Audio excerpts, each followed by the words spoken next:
en administration des affaires de l'Université du Québec à Montréal et un doctorat en administration des affaires, concentration en management et entrepreneuriat de l'American University of Leadership. Rachid est actuellement président du cabinet canadien en stratégie et consulting Inc. Il est également professeur invité à l'Université canadienne des arts, des sciences et du management en Côte d'Ivoire, de l'Institut africain de management au Burkina Faso, de l'Université canadienne au Congo démocratique et de l'International University of Leadership en Floride, USA, depuis 2012. Rachid va nous parler du e-learning, les avantages et les inconvénients. Rachid, merci bien. Bonjour tout le monde, honorable assistance, bienvenue. Je tiens à remercier personnellement M. le Président et tous les membres qui sont ici pour m'avoir invité à donner cette communication qui parle beaucoup plus de e-learning, malgré qu'au Québec on ne parle pas de e-learning, on parle de l'apprentissage en ligne. Donc là, il faut respecter, on est dans la francophonie. Donc, ben oui, donc il faut ne pas violer un peu le... L'unité langue officielle est avec le Marocain. Donc c'est pour cela que j'ai mis apprentissage en ligne. Donc c'est pour cela que la langue française, il faut rendre à César ce qui appartient à César, donc il faut la respecter. Donc ici, l'objectif dans mon intervention, c'est pour vous apporter mon expérience dans l'enseignement en ligne. C'est depuis 2013 ou 2012 que j'ai déjà commencé à enseigner en e-learning. Donc je suis une cible fournisseur des plateformes. Donc je l'utilise, je fais partie donc, en tant qu'utilisateur et en tant que cible. Donc là, l'objet de cette intervention, c'est d'apporter mon expérience avec mes étudiants, avec les managers d'entreprise et en même temps les collègues de travail qui font faire avec la plateforme qui est le e-learning ou bien l'apprentissage en ligne. Donc là, j'ai pris un cas depuis 2013 jusqu'à 2018 à travers 4 ou 5 pays où j'ai pris un échantillon par rapport à cela. Mais avant d'arriver, donc, j'ai écrit un petit plan qui parle donc de l'introduction, définition, méthodologie, de recherche, de résultats, d'orientation, de conclusion. C'est juste pour que le message soit véritablement bien clair. Donc ici, comme c'est en vogue, on parle beaucoup plus de e-learning, l'apprentissage en ligne. C'est vrai, il a pris quand même de l'ampleur. Il y a beaucoup de gens, il y a beaucoup d'écrits, il y a beaucoup de gains. C'est surtout du côté managérial. Les gens pensent beaucoup plus à la productivité, pensent beaucoup plus à la rentabilité, pensent beaucoup plus à d'autres éléments. Mais malgré ça, il y a aussi le gain du temps, le rapprochement et tout ça. Ce sont des éléments que tout le monde est au courant de toutes ces choses-là. L'économie, gain du temps, formation de masse, ça rassemble toutes les techniques d'apprentissage, de formation, la méthode MOOC, là, c'est connu, là. Donc j'interviens là-dessus aussi. Il y a aussi d'autres éléments que je viens d'énumérer de général de données. Mais l'objectif n'est pas là, c'est pour apporter ma contribution et apporter mon expérience vis-à-vis des fournisseurs de plateformes et des gens qui veulent lancer de la formation à travers le e-learning. Donc c'est une étude exploratoire, qualitative et quantitative et basée sur ce qu'on appelle une approche longitudinale, c'est-à-dire, je vais expliquer tantôt, en plus de cette définition-là, je vais passer rapidement, elle est là. Donc là, pourquoi j'ai parlé de la méthodologie de recherche, il est très important. C'est ça, mon côté, que je voulais vous apporter pour donner des résultats. Je souhaiterais à cet effet inviter Mme Assia Amri pour nous présenter sa partie qui est finalement qui traite de l'apprentissage face aux défis de l'éducation. Je vais présenter Mme Assia Amri. Okay. Assia détient un baccalauréat en éducation de l'Université d'Ottawa et ça s'appelle une licence, n'est-ce pas, en commerce de l'École supérieure de commerce d'Alger. L'École supérieure de commerce d'Alger, c'est ça. Elle détient aussi une maîtrise en économie de l'Université d'Alger et étudie encore actuellement en vue d'obtenir un baccalauréat en psychologie à l'Université Laurentienne. Ok.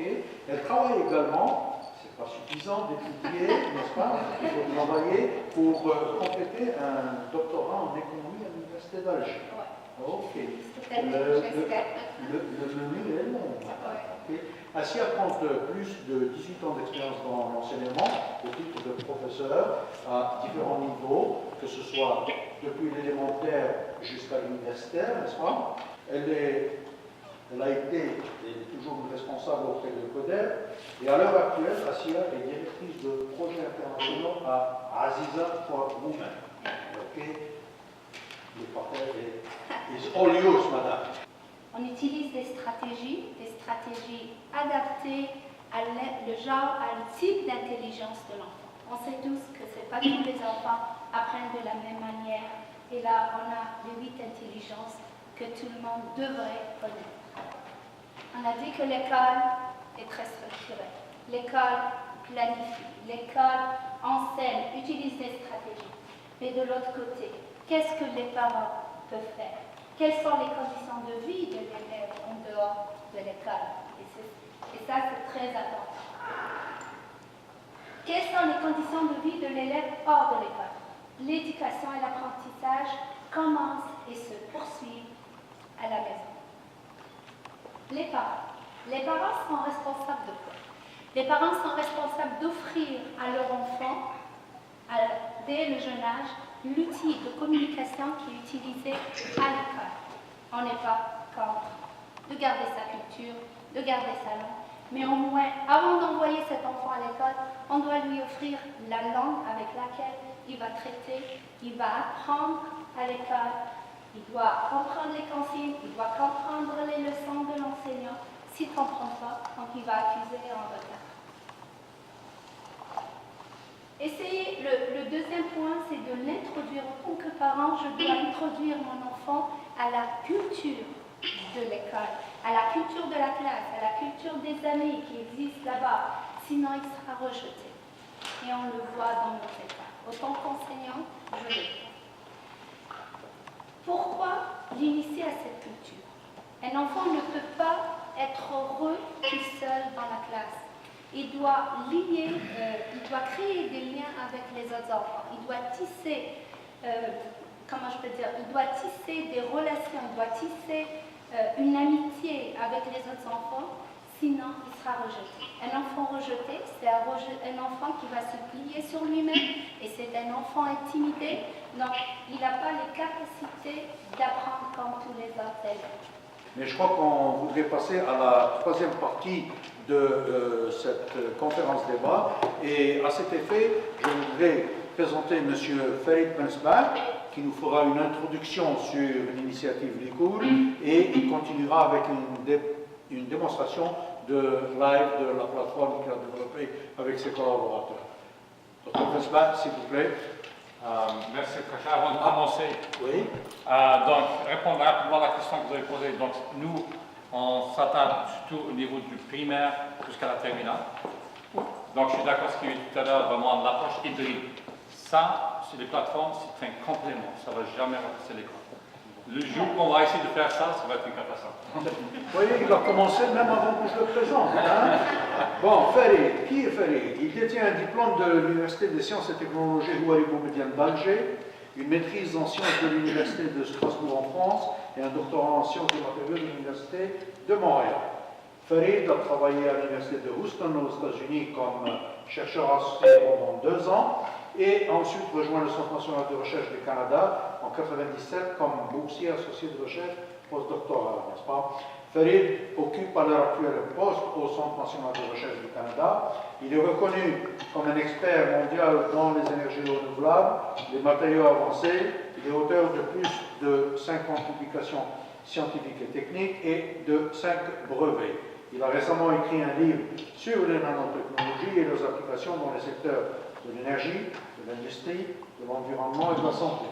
Farid est présentement professeur associé au sein de la faculté des études environnementales de l'Université de York et au département de génie électrique de l'Université de Sherbrooke au Canada. Croyez-le ou non, en plus de ça, il est membre fondateur de l'ECODER et donc il en a été le directeur des premières années. Farid, à toi. Merci beaucoup. Donc, ce que je vais parler aujourd'hui, ça n'a rien à voir avec ce que je fais professionnellement. Donc, alors, le concept de ce qu'on voulait faire, c'est générer à travers moi, une autre aussi une ex-membre de l'école de Mme Lida Ben Ali. Et au début, c'est comme parents. On avait ici au Canada, c'est que nos enfants arrivent à la maison, on veut les aider, c'est qu'est-ce que vous avez fait à l'école? De temps en temps, il y a une petite feuille comme ça. Donc, il n'y a pas de. C'est difficile. Donc, le plus au début, vous voulez déjà savoir qu'est-ce qu'ils ont fait à l'école. Après aussi, donc nous, on avait déjà, bien sûr, on a déjà notre tête en Algérie, on apprend des choses, comment on peut aller appliquer en Algérie? Donc c'est vraiment la genèse de l'ICOUL. Donc l'ICOUL, c'est le slang qu'on m'a dit en Algérie, surtout dans le nord en Algérie, ça vient de l'école, ça nous a l'ICOUL. Donc c'est là que ça vient. Je pense que vous avez eu le temps de regarder un peu le tableau, je ne vais pas insister.